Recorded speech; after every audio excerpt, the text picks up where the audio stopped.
10 phrases that sound friendly, but are actually a subtle sign of manipulation. There's a fine line between persuasion and manipulation. Manipulation often hides behind a friendly facade, using charming words to subtly control others without them realizing it. It's like a wolf in sheep's clothing, nice on the surface, but with hidden intentions. Persuasion, however, is open and respectful. It offers choices, respects others' freedom, and uses genuine dialogue to influence decisions. In this piece, we're going to expose the wolf.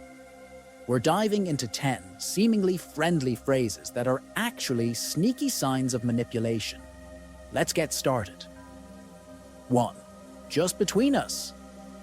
In all social interactions, trust is paramount. We value confidentiality and connections, and manipulators know this all too well. The phrase, "just between us," might seem like an innocent opener to a friendly chat, but it's a classic manipulation tactic. It creates an illusion of exclusivity and trust, making you feel special and privy to insider information. The intent behind this phrase is often to make you feel obligated to keep a secret, or to act in a certain way because you've been given privileged information. This way, the manipulator subtly controls your actions without you realizing it. Be aware next time someone starts a conversation with "just between us." It could be a harmless chat, but it could also be manipulation in disguise. Always remember, healthy relationships don't use secrets as currency. 2.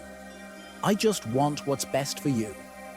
This is a phrase I've heard quite a few times, and while it often comes from a place of genuine concern, it can also be a subtle form of manipulation. When I was deciding between 2 job offers, a friend of mine kept pushing for one over the other. She would say, "I just want what's best for you." But it clearly leaned in favor of the job she preferred. Despite her friendly demeanor and insistence that she had my best interests at heart, I couldn't shake off the feeling that she was trying to influence my decision for her own reasons. It's crucial to remember that only you can truly decide what's best for you. When someone else uses this phrase, they might be trying to steer you towards their agenda under the guise of caring for your welfare. Be conscious of this potential red flag and always make your choices based on your own needs and wants. 3. You're too good for this. Manipulation sometimes comes dressed as a compliment. The phrase, "you're too good for this," may seem flattering, but it's often used to subtly push you away from something the manipulator doesn't want you involved in. Let's take a look at workplace politics. An ambitious colleague could use this phrase to dissuade you from taking on a project they want. By telling you that the task is beneath you, they could make you feel superior and valued, while also steering you away from the opportunity. The key here is to recognize the context in which compliments are given. Genuine praise is great, but when it's used to influence your decisions or actions, it's a manipulation tactic. Always assess the situation and consider whether the praise is sincere or if it's being used as a tool to control your actions. 4.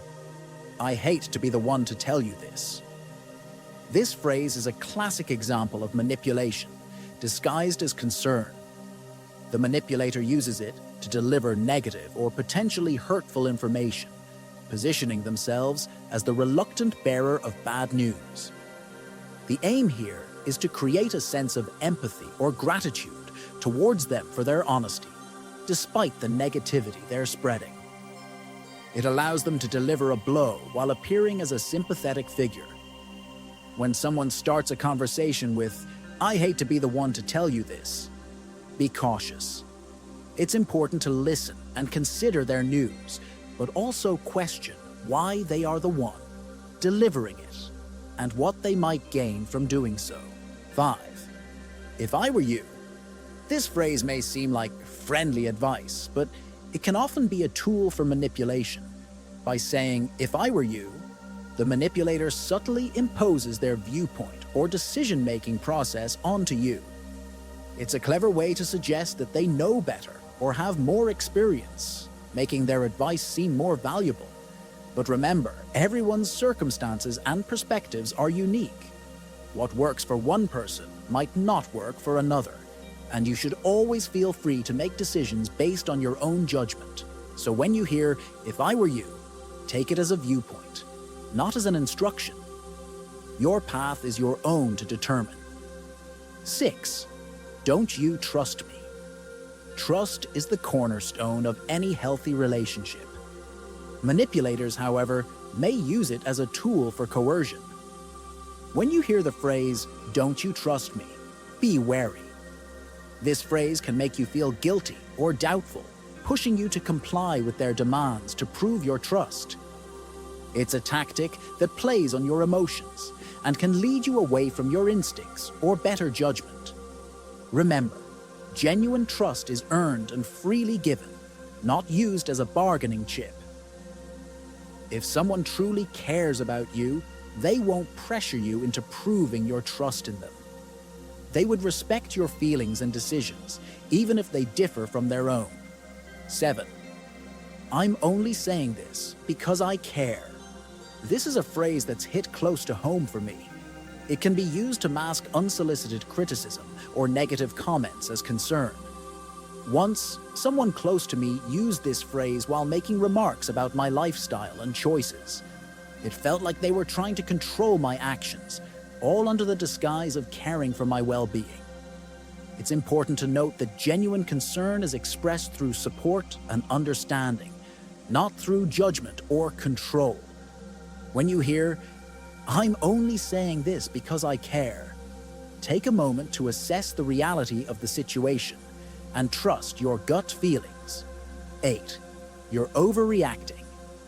This phrase is a classic example of gaslighting, a psychological manipulation technique that makes people question their own perceptions and feelings.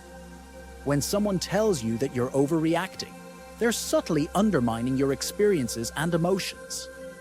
It's a sly way of dismissing your feelings and asserting control over you.